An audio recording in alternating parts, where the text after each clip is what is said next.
$25 Timex that I still do that right now.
That was easy. You- It's easy.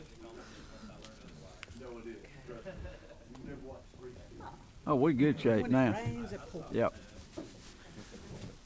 Y'all, it's 8 o'clock. We got a quorum, and Clay, would you ask a blessing on this crowd, please? Sir? Yes, sir. Bow with me, if you will. Dear Heavenly Father, God, I do thank you for this day and just for the season that we're in and the cold, brisk breeze that blew as we came in. We're reminded of you, and Lord, as we begin to enter into a time of planting for the farmers, Lord, I pray that you'll be the providence for us as we deliberate on the bills today. Give us wisdom and help us to seek your will always. In your name I pray.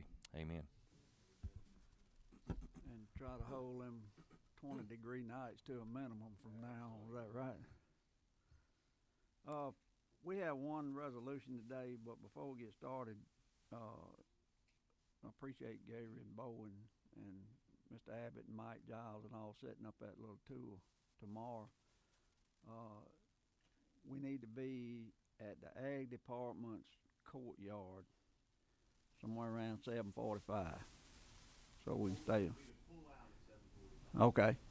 Well, maybe a little earlier than that then. Yep, right across the road where the courtyard is, and if you've never been to the poultry lab, it's something to see. And I've never been to the Kubota place, so I'm sure it is. I meet them in the road all the time, but anyway, thank y'all for doing that. Did you need anything else to tell us, just other than be over there? Get everybody back about 2:15. All right. All right. Well, Representative Dickey, You push it to 2 o'clock-ish. what? There are several people at 2 o'clock. We may have to drive fast because there's a 2 o'clock meeting.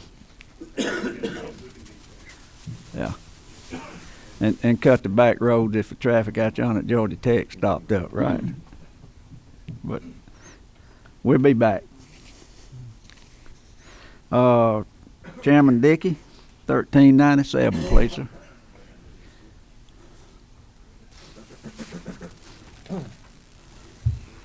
Mr. Chairman and members of the committee for being here to hear this resolution. And I think all y'all are familiar of the effectiveness of resolutions sometimes, but I think this one has many of us in the ag community been talking about these regulations for some time, and I just think it's time we stood up and sent something up to Washington and let others be aware of the issues we're facing in our ag sector with these new electronic logging devices and new rules that we're having from the Federal Motor Carrier Safety Administration.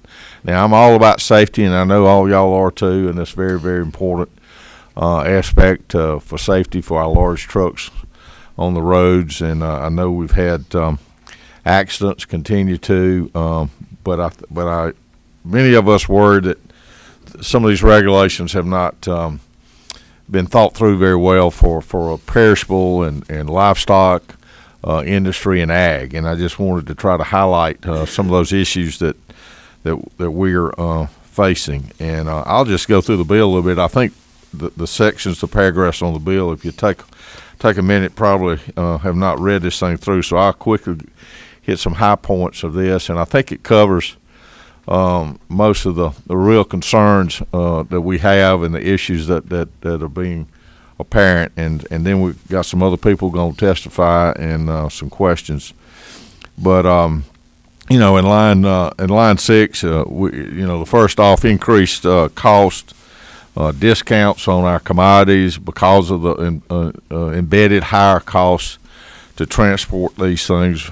It's just really the lack of flexibility with these drivers with driving these shifts and mandatory time off and breaks and that sort of thing. And so those of us that have perishable crops, livestock, it's the lack of flexibility in moving these things.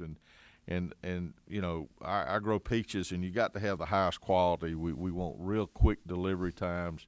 These receivers have very narrow windows on when they receive produce. We have narrow windows when the produce is ready and has to be loaded, and so it's really in our ag. Of course, is rural economics. We're all talking about the state of affairs in rural America now, and to put these extra costs on our biggest economic driver is ag is just really kind of an injustice. I'd like to see, and I think many of us in the ag sector would like to see a separate set of regulations with more flexibility when you're dealing with livestock, fruit, vegetables, turfgrass, bees, and those type perishable products, and some exceptions to these rigid rules that are being implemented. And I'll let the rest of the folks kind of go into some other specifics of it, but it's and I'm not really familiar, I guess, not being a truck driver, but just being a shipper, of what all is involved with it. But I know it's very, very tough finding trucks to ship our products now, if you can get them. But trying to put 2 drivers on these trucks now to get them to market sometimes is just prohibitive. I mean, it's just really, I don't think some folks have thought through what the costs will be. And again, I don't want to downplay the necessity of safety, but I think with some flexibility and some rules, we can not only keep the safety aspect, but keep the aspect of efficiencies. These rules just really kill the efficiency of transportation for these type crops. So with that, Mr. Chairman, I think we've got some other people to testify, and just wanted to bring it to the committee. Hang on just a minute. I think Clay's got a question or I have a statement. It's a question, but it's one of these questions that you asked from the well that you already know the answer to. And I want to thank you for the bill. The only problem I have with it is not in big enough type, and That's our fault. and more bold. Well, I mean, when it gets to those that we want to hear it, I really would like to emphasize it. Are you aware how much beef that representative that we actually ship to the Midwest to fatten out that we bring back in freezers, that frozen beef? It's a tremendous amount. We hardly have any capacity. Almost all of our calves with cattle producers, we ship them to the Midwest in order to finish them out. They process them and then ship them back here. Almost all that we have, and this is a very pressing need for our cattle producers in the state. And you mentioned in the resolution that we've already seen discounts, and we have, and we're going to see further discounts as truck drivers have to stop and unload the cattle off the trucks. Every time you move that cattle off a truck, feed it, water it, put it back on, you have injury and you have loss. They're going to lose weight. You're going to lose calves to injury, and the difference that separates us between us and Brazil and Argentina is our infrastructure. We have a great infrastructure in these United States and throughout the state of Georgia, and it looks like we're trying to hamper ourselves and try to pull the load that we're trying to pull with one leg tied behind us. Thank you for this bill. I cannot stress the importance of this issue to agriculture and our national defense and protecting our food safety and food delivery system in these United States. Thank you for this resolution. Was that a question? Isn't it true? I'd like to add, Mr. Chairman, I really appreciate our ag organizations in our state that really helped bring this bill. Georgia Ag Business Council, Georgia Farm Bureau, Cattlemen's Association, and our Commission of Agriculture is here. I think all of our ag organizations are really, really concerned about it, and I really appreciate their involvement in trying to help agriculture, farm and processing and all aspects of this and help bringing this to the forefront. Dominic, are you mind? Thank you, Mr. Chairman. I kind of wanted to bring this home for you, Chairman Dickey. And in this issue of Georgia Trend Magazine, Carl Zimmer has a little side article in there about export of peanuts. And with all the talk about some of the tariffs that Trump may be looking at placing on these other countries, they may retaliate with some tariffs. And I was thinking about this while you were presenting this resolution. We're killing ourselves at home with increasing our own costs right here before they get over there and get a get a penalty. But those things combined with what we're doing to ourselves domestically and with what could potentially happen with some sort of a trade war, it would be catastrophic for agriculture. And I just think this urging resolution is after the fact. But perhaps we need to amend this with an urging resolution to say, President Trump, we appreciate much of what you're doing and kind of your America First agenda, but Premium Peanuts is going to be exporting tons and tons and tons of peanuts to China, and he wants to get them to that marketplace as affordably as he can. But thank you for bringing the bill. All right, we have 4 people want to talk. And this first one, I can make out a G and a B, and I can't read the rest of it. I'm assuming that is Gary Black.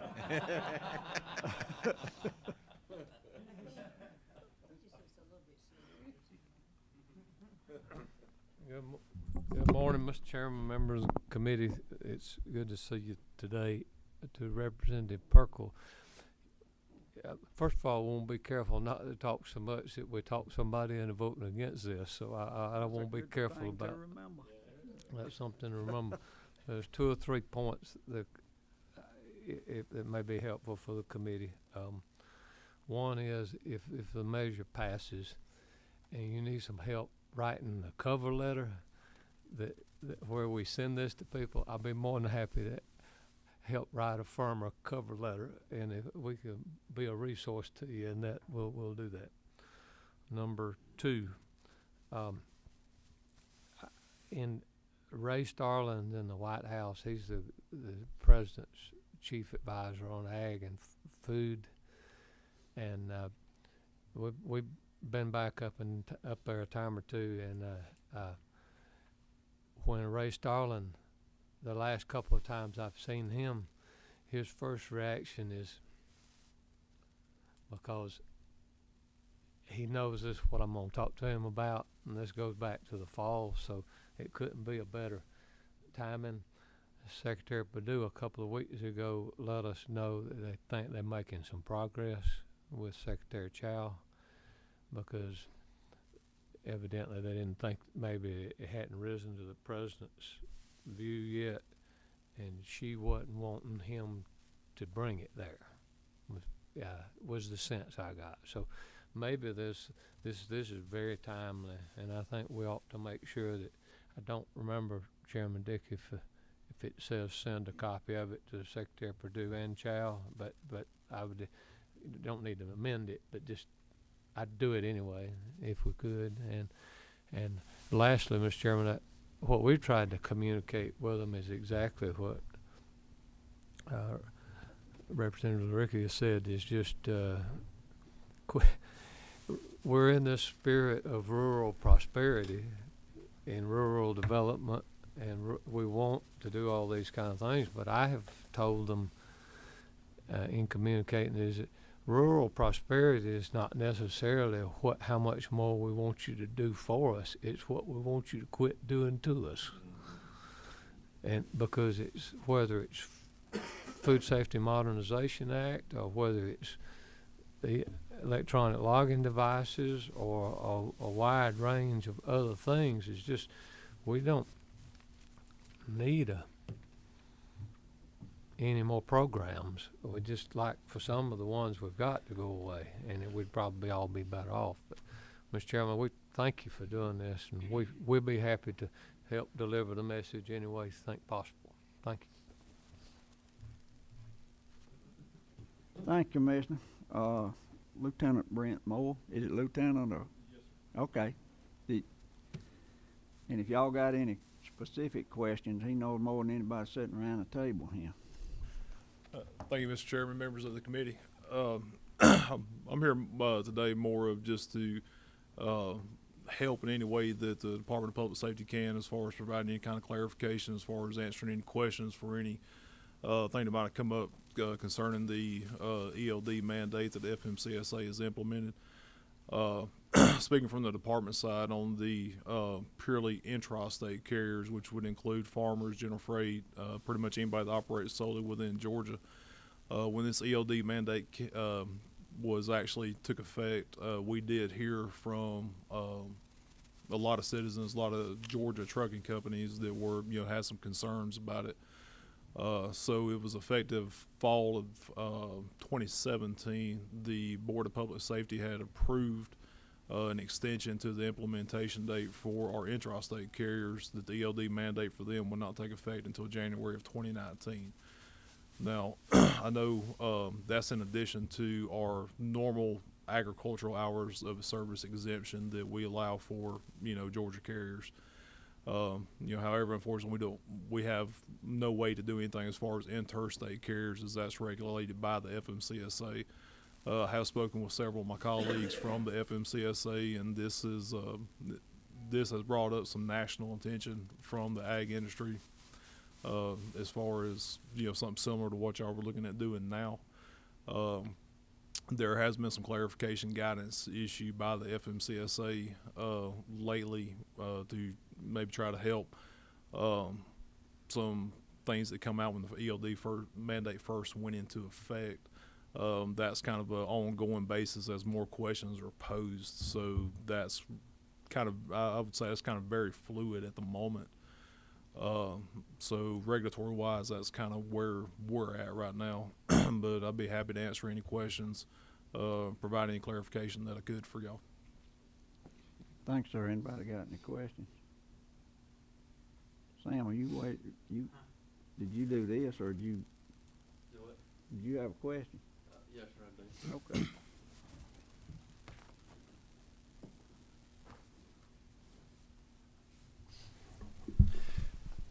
I know, and I understand the concerns of it, and I know everybody wants the roads to be safe. But from my point of view, this was put into place to try to make our roads safer. The law hadn't changed, the law's still the same. But we've got, trucks that are now shutting off on the roads, and if I come up here a lot of times late at night, and if you look at every ramp, off ramp, exit ramp, the rest areas, the truck stops, everybody is just overloaded. And so from the produce side of this topic is we've put more trucks on the road now because we got to have more of them to deliver products, to move products, because the trucks are shutting off. It's not that they can, whether they were breaking the law or not, it's okay for me to drive from Moultrie to Atlanta and back home, but it's not okay for somebody in a big truck. So I've just always, I know y'all have to do your job and I know what the law is, but when you're dealing with cattle and you're dealing with perishable commodities, when time is money, and it's just, I guess, just concerns there that the taxpayers of Georgia, the taxpayers of America, are going to ultimately pay a lot more for their product because the farmers can't withstand any of that. So I guess I don't know if that's a question. It's just kind of a comment and just frustration of, well, we were doing this to make it safe, but now we put more trucks on the road. We got trucks cutting off in the road. They're sitting on the side of the road. How do you respond, I guess? That's one of those in the 15 years that I've been working in commercial vehicle enforcement. It's been an ongoing battle for us because anytime we would run into an issue where we would have a cattle truck or something like that would come through and there is an hours of service violation. We're in a position where, if we find a violation, it is out of service, we don't have a choice but to place them out of service or take the liability for allowing them to proceed. But it's also, our policy has always been to do what we could, within the guidance and the laws we have to operate within to make every accommodation we could for, whether it's produce, cattle, or any type of crop trying to get to market because as you said, it's time sensitive, especially when you look at summer months of transporting cattle, and it's 100 degrees air temperature and they're inside a trailer that even though it's vented with them in that close proximity inside a metal trailer, the temperature is still going to be up there. So that's always been the issue. As far as the aspect of trucks on the ramps and on the side of the interstate and rest areas and truck stops full, how are y'all handling all that to, make the road safer? Because that doesn't sound like that's making the road safer if they're parked on the exit ramps and sides of the interstate. That's one, and it's like I say, just drawing from my experience of inspecting these vehicles and stopping them on the side of the road. You really have two categories of truck drivers that you'll see out there. You'll have the ones who, okay, I'm getting close to my limit, so I've got to pull over and stop somewhere. Okay, so they'll pull into a truck stop or a rest area.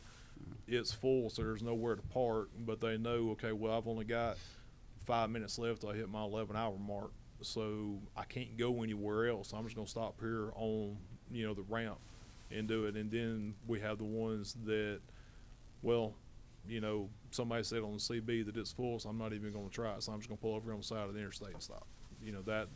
That's what we run into. And I'll be honest with you, I wish I could give you a good answer on that one, but it kind of puts us in a catch-22 sometimes of, are they parked on the ramp? Is that a hazard in and of itself? Well, absolutely. Okay, so then where do we go from that point? Do we have them move to alleviate that hazard? And then at the same time, now we're forcing them to violate a regulation. And then we're taking that liability on ourselves because we're the ones that made them move when we knew they were out of hours. Yeah. So, Well, I would assume prior to they would, say, well, I'm out of hours, but if I go on down the road another 45 minutes, it's this safe area. There's plenty of parking. I done talked to 6 of my buddies. We're gonna meet down there and have a cup of coffee and watch a movie or whatever they do at a truck stop. I don't know, but that was Right. And, now they can't do that. Yeah. Well, and I'll be honest with you, a lot of the ones we would see that, and like I say, it goes back to your categories of drivers that you deal with. You have the ones that plan ahead, that know, Yeah. okay, this is about the range I've got to go. And like I said, I come from a family of truck drivers, so I saw how my granddad operated. And, they would plan out, okay, it's going to take me 11 hours to get to X point. 10 hours, I'm going to start looking for a place to stay. And then you have the ones that want to run up to that 11th hour. Okay, well, now I don't have anywhere to go, so I'm going to go on down the road, like you said, another 45 minutes, and I'm going to just back my logbook up to make it 11 hours even right there. Now with the ELDs on the truck, they can't do that, because once they hit 11, that's 11 right there. There's no way that they can manipulate that system. So if they drive in violation beyond that point, now it's going to record that violation. Yeah. Well, and I guess I just want the committee to know that from a produce standpoint and from a cattle standpoint, I mean, the consumers are the ones that's going to have to pay for this, and freight rates have more than doubled going up into the Northeast and across this state, because used to it only took one truck to go to Atlanta. Now it doesn't, because whether they run out of time or not, they're they're in Atlanta. It's 3 hours away. They're sitting there. They're in traffic on the interstate. Mm-hmm. They run out of hours. They can't get back home. So it's coming back on the consumers. So And the producer. yeah. But appreciate what y'all do. I mean, I know you've got a tough job to do, and so it We this definitely doesn't make appreciate your that. job any easier, because now you got all these other headaches of trucks sitting on the side of the interstate. Well, why are you sitting here? Well, I'm out of hours. I mean, what am I supposed to do? Right. So, anyway, thank you. Appreciate it. Emmer? I owned a trucking company 30 years, so our trucks were all over the country. Mm. When we first started, we'd be loading poultry. You'd go sit at the poultry plant for 20 hours, and then you would load, and they expected you to drive 10 hours in 9 hours. Produce, same thing. You're in the fields loading, that driver's working. Yep. The driver's working when they're at the poultry plant or whatever food processing plant. And you're right, there's a lot of flaws here, but used to, I had trucks that would go in and they would unload, and then they had to go pick another shipment up. So they have to sleep sometimes. So when they started this law, basically it was to protect and make it safer, but it's overkill. And the reason it's overkill is they had to find a happy medium. Correct me if I'm wrong on your standpoint, but we had so many trucks that, you're right, they plan the course. Mm-hmm. And they do back their logbook up if they have to, 45 minutes to an hour. But then there's the certain truck drivers that don't, and then they put their self and everybody else in a predicament. But the main reason we had problems, we had drivers never allowed to sleep. They would unload, go load, and they might get a 4-hour sleep in the berth at between unloading and loading. Then they had to drive another 20 hours, so they could drive, try to rest, but then they were late on delivery with fresh product. So it was always pretty tough. Mm-hmm.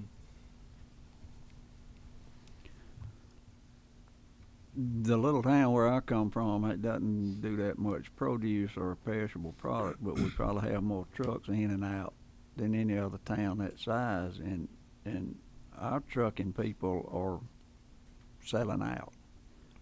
And because they can't find drivers, which is one of those 17 things that we pay to go to tech school for free. Mm-hmm. And either they can't pass a drug test or they don't want to have to put up with ELDs. So that's why they can't find drivers to get stuff where it's got to go. So it's something that federal government needs to think about. Well, it's just the concept of if a broker sends a truck to my place at 8 o'clock in the morning, I'm not gonna load him till probably 8 or 10 o'clock that night. If he is not thinking when he arrives and doesn't do what he's supposed to do with that electronic logbook, he's gonna be messed up big time. I mean, You are too. I am too, because I need to put that product on his truck that night, and now he didn't go into his logbook and make the changes that he needed to, whereas previously he's been sitting there for 10 hours, and dang it, I didn't go back, and he can make those changes that he needs to and show that he's been sitting there. But if he didn't clock out when he arrived and did what he was supposed to do as soon as he got there, then when he is loaded, he can't go anywhere. He's been sitting there for 10 hours. He didn't clock out. He's done. Yeah, because that would then fall back on the carrier to actually go in there and make a correction in his logs, and then you're actually throwing another step in there that they got to follow at that point. It's 10 o'clock at night. Right. Probably not gonna get anybody on the phone.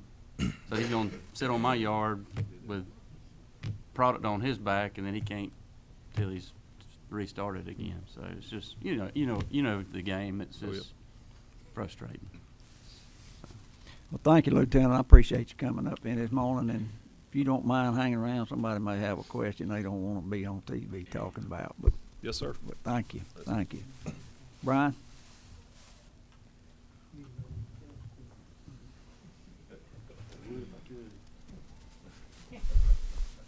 Thank you, Mr. Chairman, members of the committee, and thank you, Chairman Dickey, for bringing this resolution. And I will tell you that from the Agribusiness Council standpoint, we haven't seen the industry rally around an issue like this since the Waters of the U.S. issue. That we all saw was an overreach of the regulatory environment, and it punished the people that were out there just trying to carve out a living. And it's really where we are with this. And I wanted to share with you, there's been a lot of great points made, and I want to highlight a couple of those. I think one of the key words that Representative Dickey used and is in your resolution really is this is an injustice. It's a one-size-fits-all. We know what that means. It doesn't fit anybody very well. And for agriculture, I think it fits us in a manner that is doesn't only not fit well, it's damaging to what we're trying to accomplish.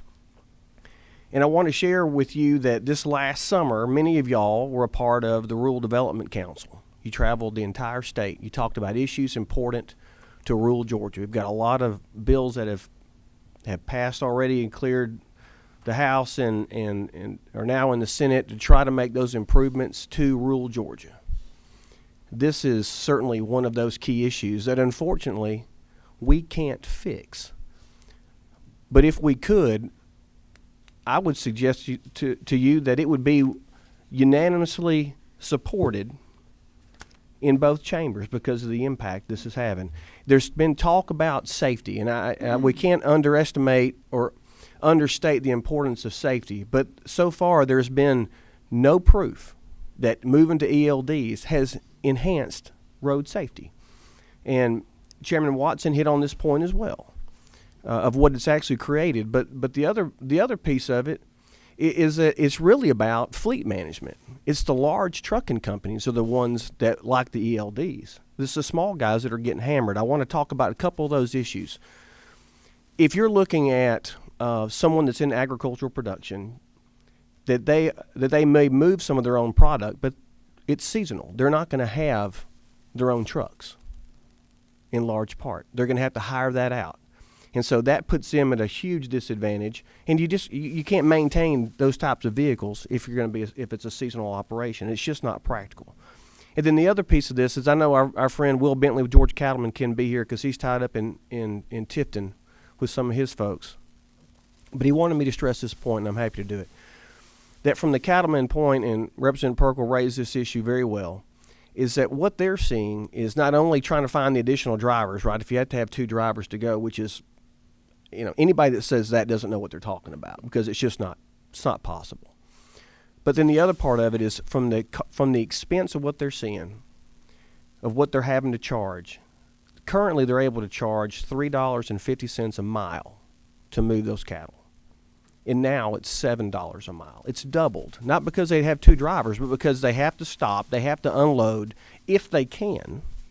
And then you have the issue of, I think Kansas State did a study that said once you have cattle or livestock and you're moving them for more than 26 hours, that's when you start to have loss, whether it's weight loss or whether it's death or whatever it is, you start to have loss. So that's a real impact there on them as well. So it's a huge impact for us. It covers so many different areas.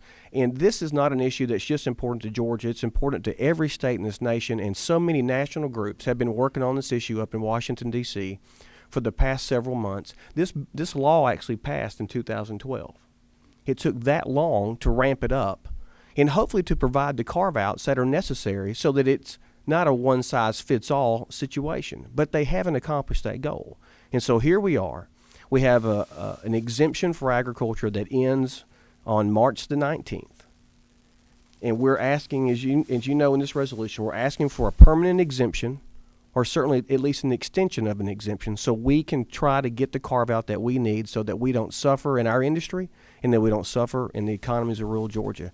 And I thank you again for bringing this resolution, and I ask the committee, please send a strong message with your favorable support so we can tell the federal government that we don't need more regulations, just as Commissioner Black said, quit doing stuff to us. Thank you.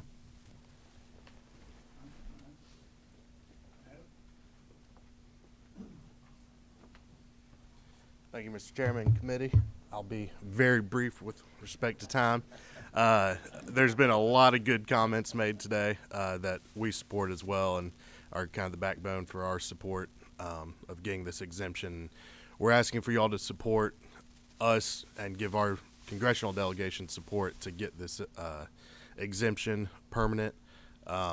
As Brian mentioned, the extension from this rule, which went into effect December 18th, is expiring the middle of this month. And we're working towards a solution on that, but have yet to arrive at one. This is an issue that, as Commissioner and Brian mentioned, all the industry groups have rallied behind. Farm Bureau's had hundreds of letters sent up to D.C. Expressing concern about this, and we just ask for y'all to help give them the support that they need to arrive at a good solution. Any questions? Thank you.